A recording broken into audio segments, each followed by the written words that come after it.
Hey, what's up, everybody? This is Type RC, Airbrush Shop, formerly known as Skin Jobs.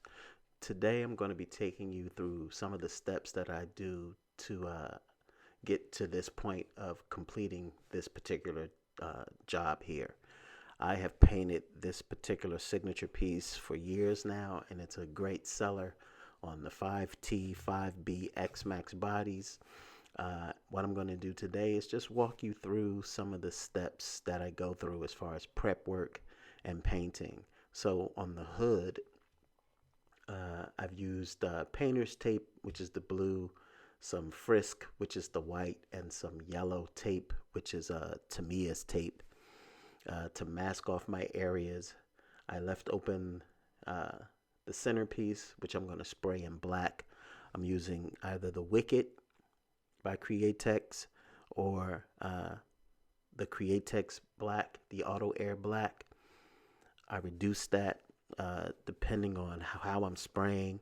Because there are letters on this particular piece, I find that this particular type of Lexan, the paint, uh, if you don't prep this body properly, the paint won't stick as well.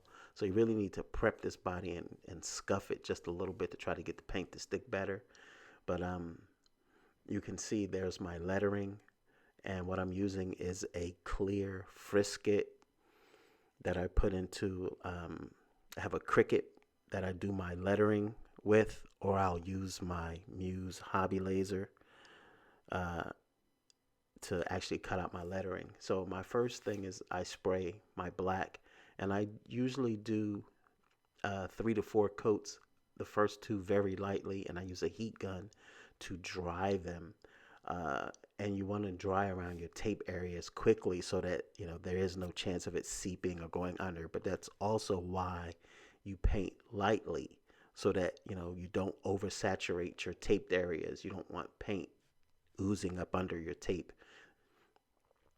Once the first 4 coats go on, then I peel off my areas, which I know are going to get a certain color. All of this is going to be painted and two-toned uh, in the fluorescent yellow and the fluorescent green. But I also use candy green to darken uh, some of the areas of the actual transparent green, the fluorescent green, I'm sorry. So you can see here my first color is the fluorescent yellow.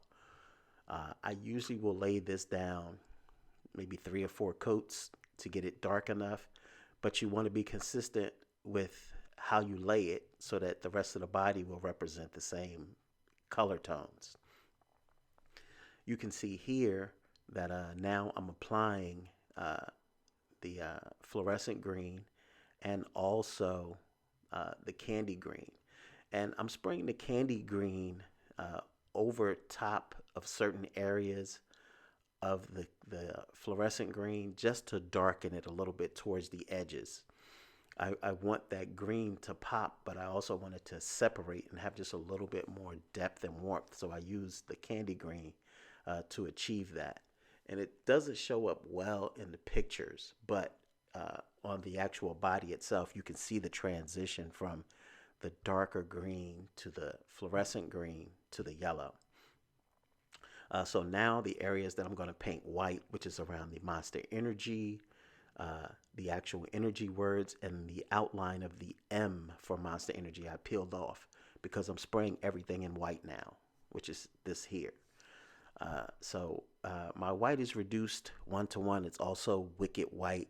In fact, it's detailed wicked white, but you can reduce 1 to 1 and still keep a good quality of spray. I will spray the white maybe 3 or 4 coats.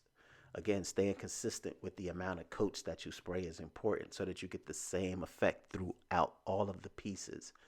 The center of this Monster Energy, I sprayed black. Again, I'm using my heat gun. I sprayed that center maybe three times to darken it up enough. And then what I'll do is get ready to peel off my outer edges. And the whole time I'm spraying this, I don't actually look at the other side of the body because it does have a thick white coating on it. But I've done this enough to know I don't have to look at it. You see there where the little square piece of white paper is? I always tape over my lettering with a piece of paper to protect it from the other tape that's going on top of it. I don't want to peel up anything that I have to paint when I go to remove the frisket and the painter's tape. As you can see here, everything is covered. That painter's tape I didn't have to cover because it sticks really well. It's the frisket, the clear frisket for lettering, you have to be careful of. I've done several jobs where I would peel up my tape and it would peel away my lettering. This particular lettering here, the coney, is made from frisket, so I cover it with white, just regular print paper, and tape it down.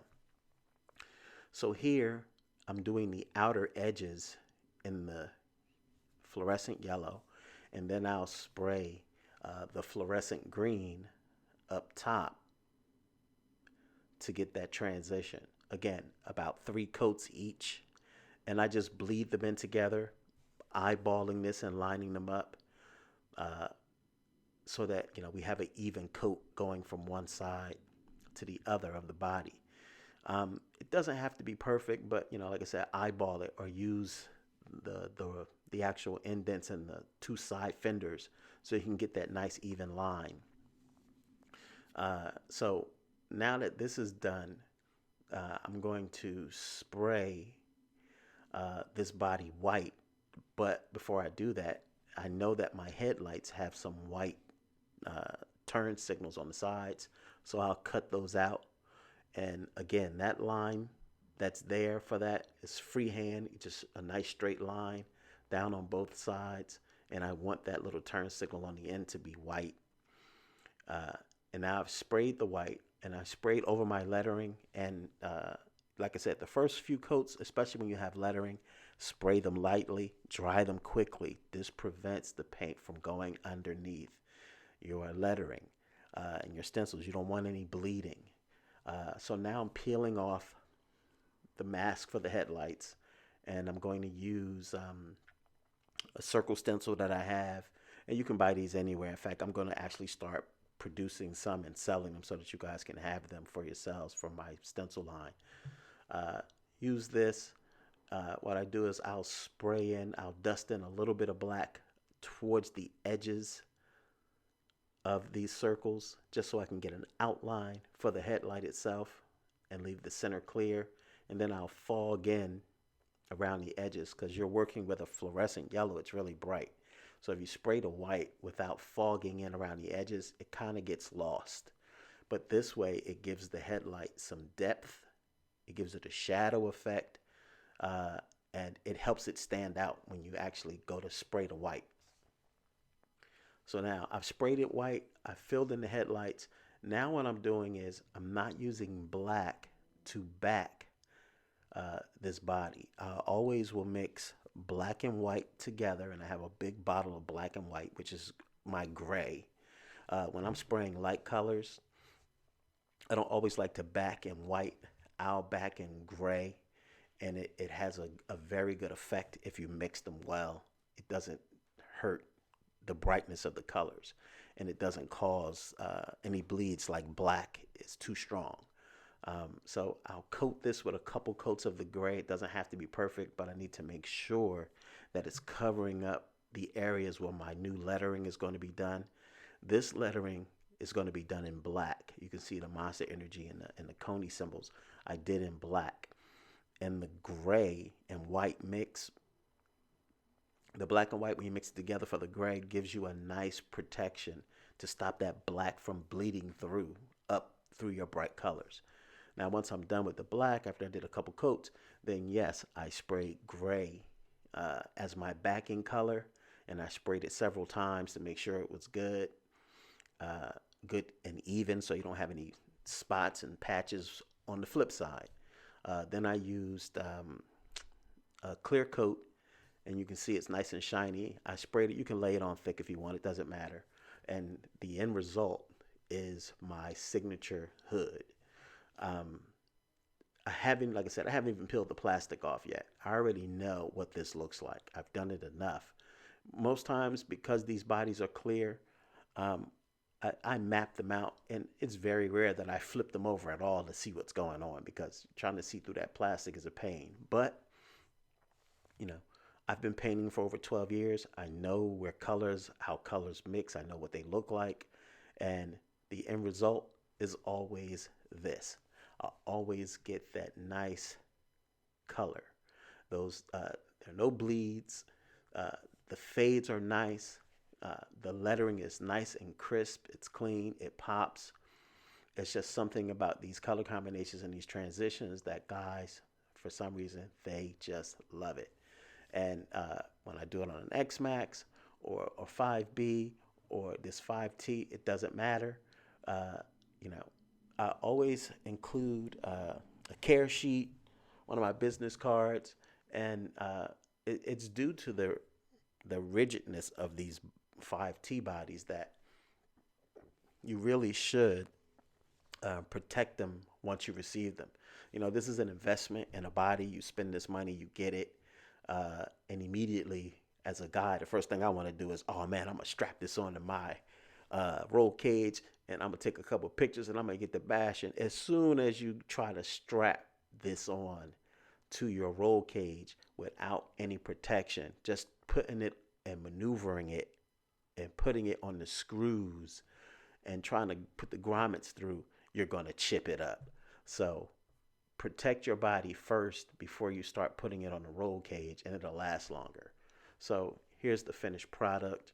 The entire job takes about 2.5 hours to paint.